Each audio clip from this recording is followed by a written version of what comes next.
When Yirmiyahu had finished telling all the people everything Adonai their God had said, which Adonai their God had sent him to tell them, the entire speech cited above, then Azariah, the son of Hoshea, Yochanan, the son of Karich, and all the men with him had the effrontery to say to Yirmiyahu, "You are lying! Adonai our God did not send you to say, 'Don't go to Egypt and live there.' Rather, Baruch, the son of Neriah, is inciting you against us, so that we can be handed over to the Casdim to be put to death, or carried off as captive to Baval." So Yochanan, the son of Karich, all the military commanders, and all the people did not heed what Adonai said, to live in the land of Yehuda. Instead, Yochanan, the son of Karich, and all the military commanders took all the remnant of Yehuda, who had returned from all the nations who were with him, had been driven to the land of Yehuda. The men, the women, the children, the king's daughters, everyone Nebuchadnezzar, the commander of the guard, had committed to Gileahu, the son of Elikam, the son of Shaphan, and Yirmiyahu, the prophet of Baruch, the son of Neriah, who went to the land of Egypt.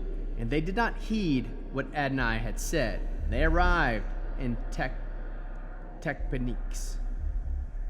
Then this word of Adonai came to Yirmiyahu in Techpaneques, with the men of Yehuda watching. "Take some big stones, set them with mortar on the pavement at the entry to Pharaoh's palace in Techpaneques. Tell them, this is what Adonai Sabaoth, the God of Israel, says. I will summon Nebuchadnezzar, the king of Baval, my servant. Take him, set his throne on these stones I laid here. He will come and spread his royal canopy over them. He will come and attack the land of Egypt. Those destined for death, to death. Those destined for captivity, to captivity. Those destined for the sword, to the sword. I will light a fire in the temples of the gods of Egypt, and he will burn those gods, or take them captive. He will fold up the land of Egypt like a shepherd folding up his cloak, and leave there victorious. He will also break the standing stones in the temple of the sun, the land of Egypt, and burn the grounds, the temple of the gods of Egypt." This word came to Yirmiyahu concerning all the people of Yehuda living in the land of Egypt, in Migdol, Takpinah, Noph, the land of Petros. Here's what Adonai Sabaoth, the God of Israel, says. You have seen all the disaster I inflicted on Jerusalem and all the cities of Yehuda. There they are today, ruined, no one living in them. It came about because of the wicked things they had done to make me angry, sacrificing to and serving other gods whom they did not know, neither they, nor you, nor your ancestors. I had sent you all my servants, and the prophets sent them frequently with your ancestors. I had sent all my servants, the prophets, and sent them frequently with the message, don't do this horrible thing which I hate. But they neither listened nor obeyed, so as to turn from their wickedness and stop offering to other gods. Hence my fury, anger, poured out and ignited in the cities of Yehuda, the streets of Jerusalem, so that they became a waste, desolate, as they are today. Therefore now Adonai Sabaoth, the God of Israel, says this: why are you committing this great sin against yourselves? The result can only be to cut you off from Yehuda, men, women, children, and babies, so that none of you remain. For you continue provoking me with this products of your own hands, offering to other gods in the land of Egypt, where you have gone to live as aliens. It will lead only to your destruction and becoming an object of cursing and reproaches among the nations of the earth. Have you forgotten the wicked deeds of your ancestors, the wicked deeds of the kings of Yehuda, the wicked deeds of their wives, your own wicked deeds, and the wicked deeds of your wives, which they committed in the land of Yehuda and the streets of Jerusalem? To this day they remain unhumbled. They have not been afraid. They have not lived according to my Torah, or my regulations that I presented to you and your ancestors. Therefore, here is what Adonai Sabaoth, the God of Israel, says: I will decree disaster for you and destroy all of Yehuda. I will take the remnant of Yehuda, who determine to go to Egypt and live there as aliens, they will all perish. In the land of Egypt, they will fall and perish by sword and famine. They will die, from the least to the greatest.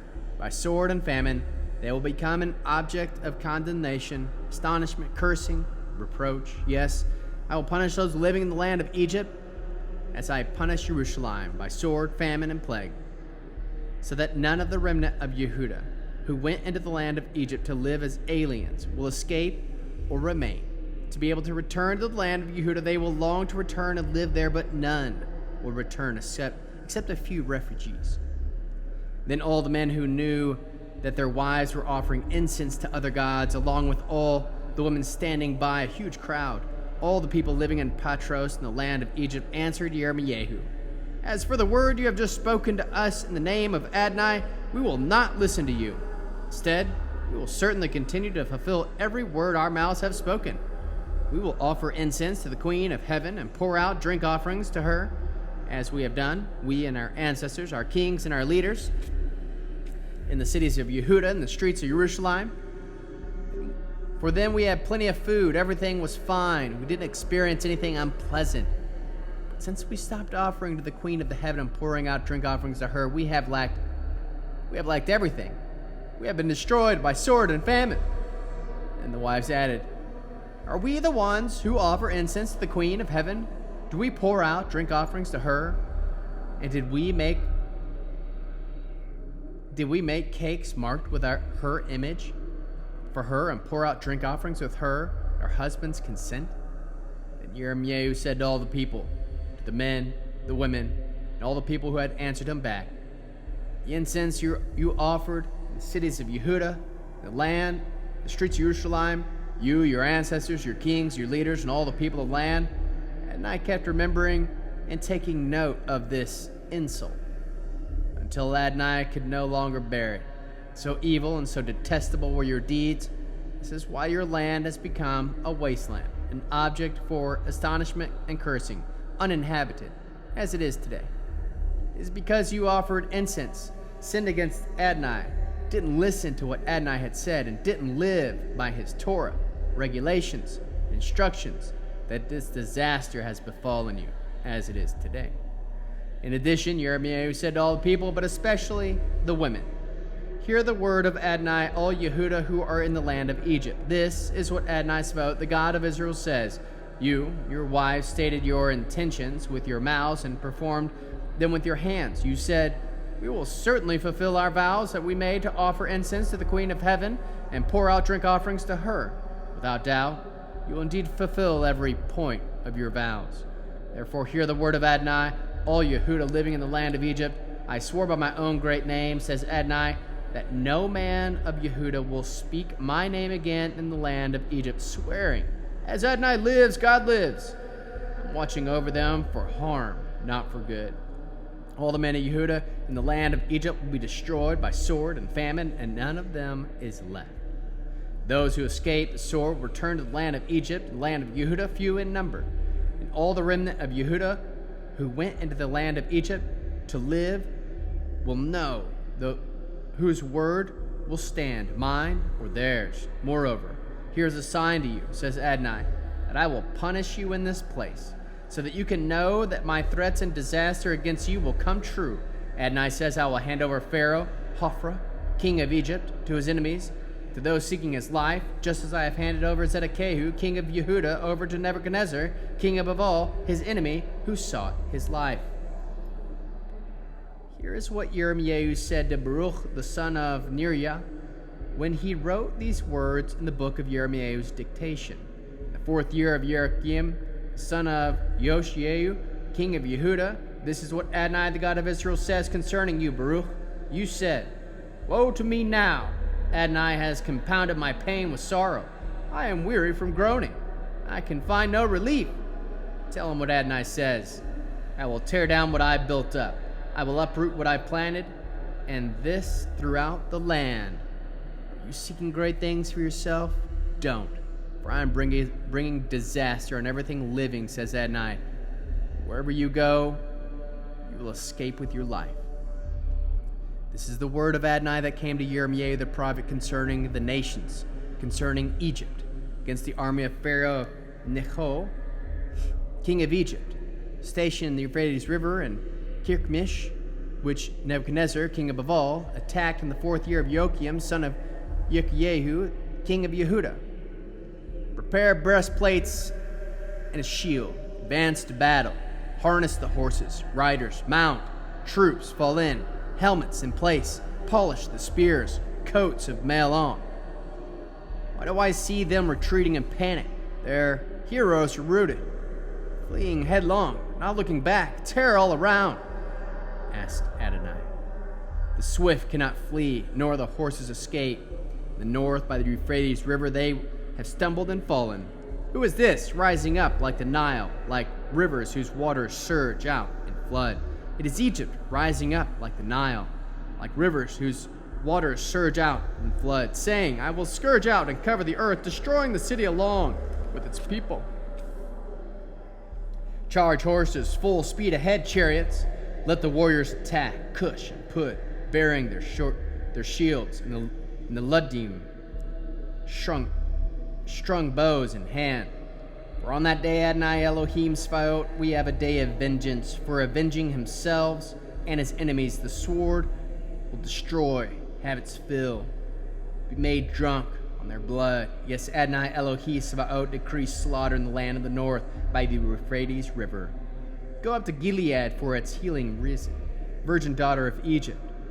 You try many medicines, all in vain. For you there is no cure. Nations have heard about your disgrace. Your shrieks fill the earth, as warriors tip over warrior, both falling down together. This word Adonai spoke to Jeremiah the prophet concerning how Nebuchadnezzar, king of Babel, would come and attack the land of Egypt. Proclaim in Egypt, announce in Migdol, announce in Noph and Tikpax.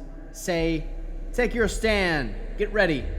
All around you the sword is destroying.